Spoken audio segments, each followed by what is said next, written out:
अगर आप भी चाहते हैं मैथिली स्टार म्यूजिक का ऑडियो वीडियो सबसे पहले आप तक पहुंचे तो लाल बटन को दबाकर चैनल को सब्सक्राइब करें और घंटी को दबाना ना भूलें।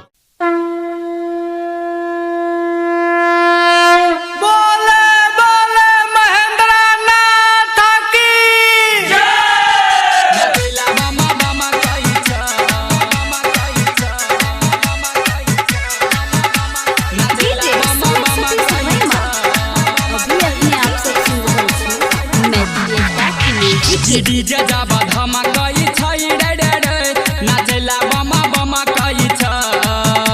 कावड़ लके छमकई छै डीजे जाबा धमाकई छै रे रे रे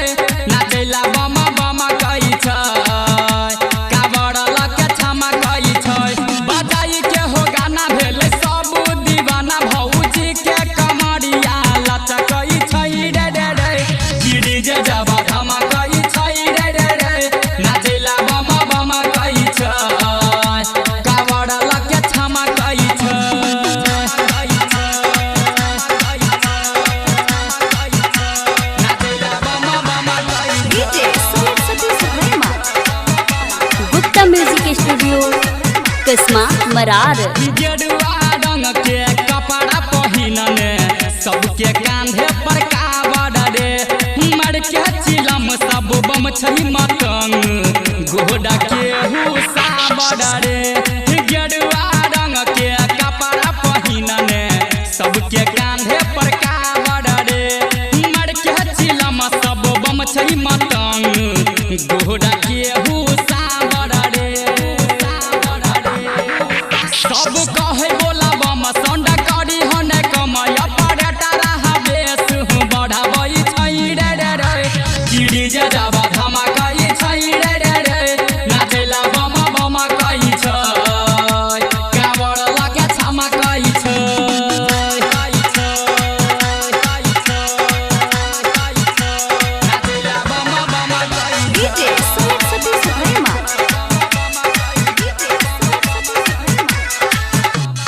जहिया से चढ़ल सावन महीना गजबे सबके उमंग छै राघव अंकित बाबा भजन में दुनू गोटे मगन छै जहिया से चढ़ल सावन महीना गजबे सबके उमंग छै राघव अंकित बाबा भजन में दुनू गोटे मगन छै बाबा छै का महान जाने दुनिया जहान सब जाके शीशु झुकाबै छै रे रे रे डीजे जाबा धमाकई छै रे रे रे नाचेला बम बम कई छै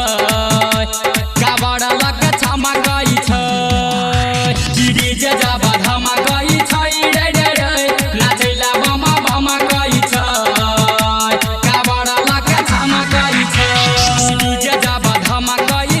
रे रे रे नाचेला बमा बमा कई छै कावड़ लके छमकई छै डीजे जाबा धमाकई छै रे रे रे नाचेला बमा बमा कई छै कावड़ लके छमकई छै बजाई के हो गाना भेले सब दीवाना भौजी के कमरिया लचकई छै रे रे रे डीजे जाबा धमाकई छै रे रे रे नाचेला बमा बमा कई छै कावड़ लके छमकई